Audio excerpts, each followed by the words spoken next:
What's up guys, really quick, in today's video we're just going to discuss picture perfect push-up form. Now obviously in the beginning your reps probably won't look picture perfect. We can regress this by doing knee push-ups or incline push-ups, but the thing that I want you to keep in mind is to just have these mental cues in the back of your head, because as you get stronger, you want to start trying to correct bad habits of flaring your elbows, of sagging your hips, etc.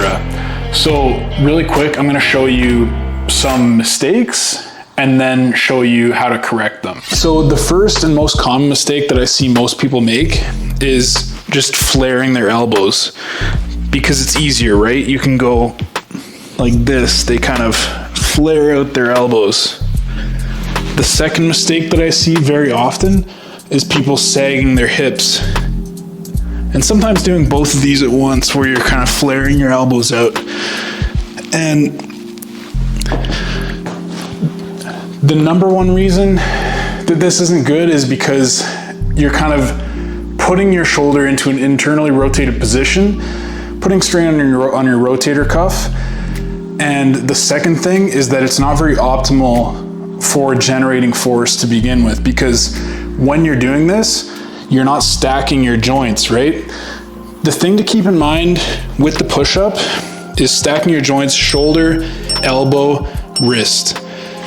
And when we do this and we push down, then your wrist should be in line with your elbow. Like so. So the second thing, obviously, the sag of the hips.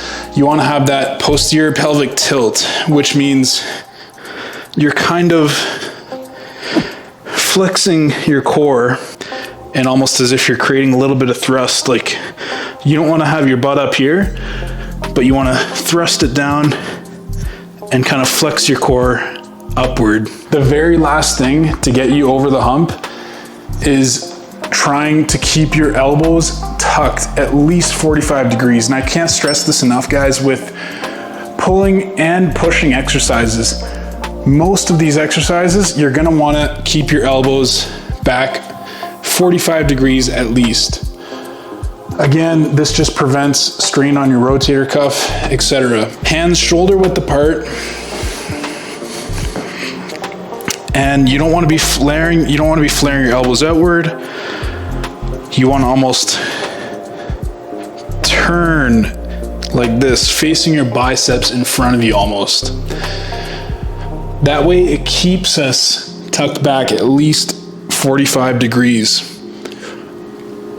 making for a clean rep. And if you guys are like me, when you're learning a new exercise, always remember to breathe. So in the case of the push-up, we breathe in and out on the way up. Now, obviously there are very many different variations of push-ups, but I believe that this is the best way to clean up your push-up as a beginner. Now, that's not to say you can't do wide grip, archer push-ups, etc. So, like everyone else, I'm always learning.